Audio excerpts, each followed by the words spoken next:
East, south, west, north. East, south, west, north. South, west, north. Yep, right. Fine, that's all fine. That's it. Oh, yes, the Druid Oath. What's the time? 1. Oh dear, I'm sorry, we are running late. The Druid Oath, if you can try and say it with meaning, that in a way that's meaningful rather than a sort of dull monotone, and if you can prance around the circle as well, the faster you go, the more the more vibration you get up. In the woods there grew a tree, and a fine, fine tree was he. And on that tree there was a limb, and on that limb there was a branch, and on that branch there was a nest, and in that nest there was an egg, in that egg there was a bird, and from that bird a feather came, and all that feather was a bed.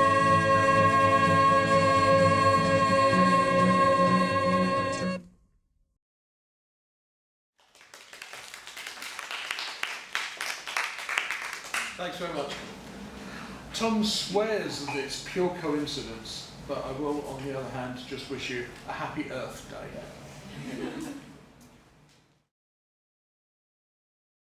Let us look at the jobs of the far less intellectual but far more constructively functional religions of old. These were the pagan religions, the religions which survive to this day in England and the United States as witchcraft.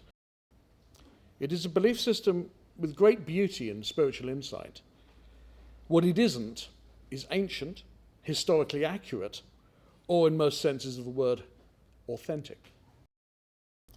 The immediate ancestor of modern paganism, Druidry, was pretty much invented wholesale by Romantic poets and historians in the 17th to 19th centuries.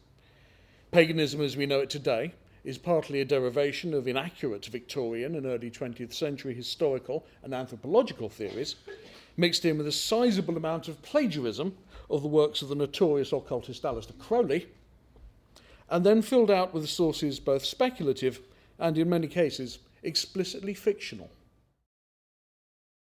There is some confusion as to what magic actually is. I think this can be cleared up if you just look at the earliest descriptions of magic.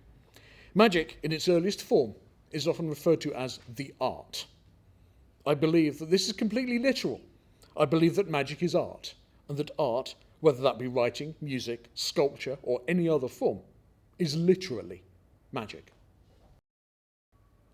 It is in stories we have always found and transmitted our truths, probably from as far back as we've actually had language. It is clear that on some levels, our minds react nearly identically to a story as to that which the story is about. Whether or not the story happens to be, for want of a better word, true, doesn't matter for the most part.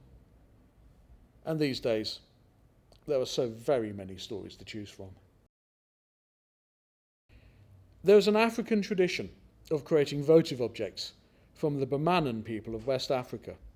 These are called boli, and they're made from layer upon layer of clay around a central figure, either human or bovine in shape. The actual figure is considered to be too sacred to be seen directly, so the boli are covered in layers, which, as one observer described them, are impregnated with sacrificial materials over time: spit, urine, and human excrement, chicken and goat blood, women's menstrual cloths, chewed cola nuts, beer, palm wine and other alcohol, butter, millet, porridge, antelope horns, tusks, porcupine quills, animal hair, bird skulls, jawbones, feathers, fibres, cotton, wood, bark, tree roots, herbs, grasses, organic materials, nails, precious metals including gold, mirrors and amorphous, unidentifiable and undocumented material bundles are added to the surface. The body becomes more amorphous with each initiation origin, obscuring its original form and taking on a shape of its own as materials accumulate and morph into a thick patina.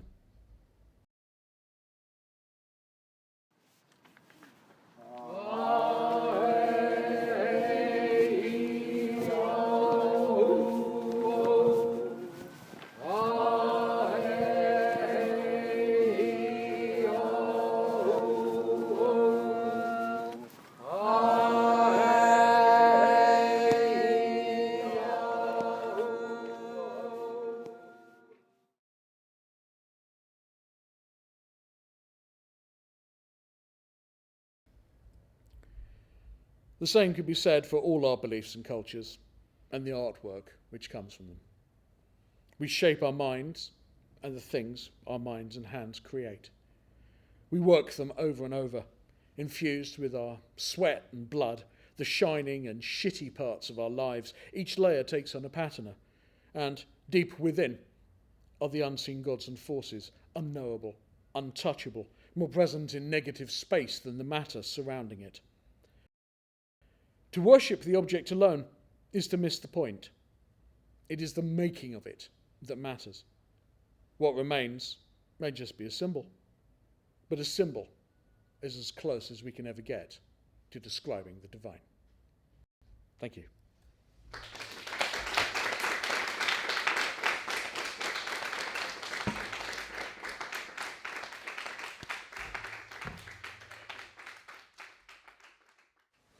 To me, there seems to be a conflict between knowing that your chosen religion has a fictional basis and believing in it. I feel like in every person there's a desire to find something that is true, that doesn't have to be questioned. I'm interested in the tension between those two things. Does that ever get put to bed, or is that a constant open sore? Is there always a turmoil there, do you think? I've sat in on chaos magic rituals of immense power. And I've seen them produce, at least as far as you can tell in magic, some kind of actually measurable result.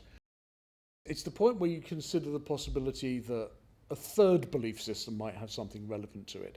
That when you start considering the idea of maybe, as opposed to the dualistic yes, no, us, them kind of concepts that most religions insist on. So yeah, as I say, in a lot of people that tension is continual, but a lot of people actually synthesize that by going into this kind of non-dualistic third state of treating things as if it's real, not as real.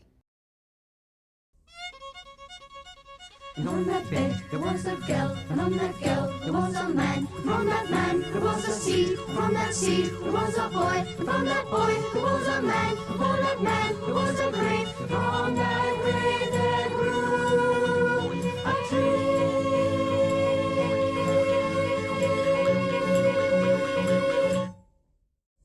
And now we will recite the Druid Oath and revolve as fast as possible round the circle, if you possibly can.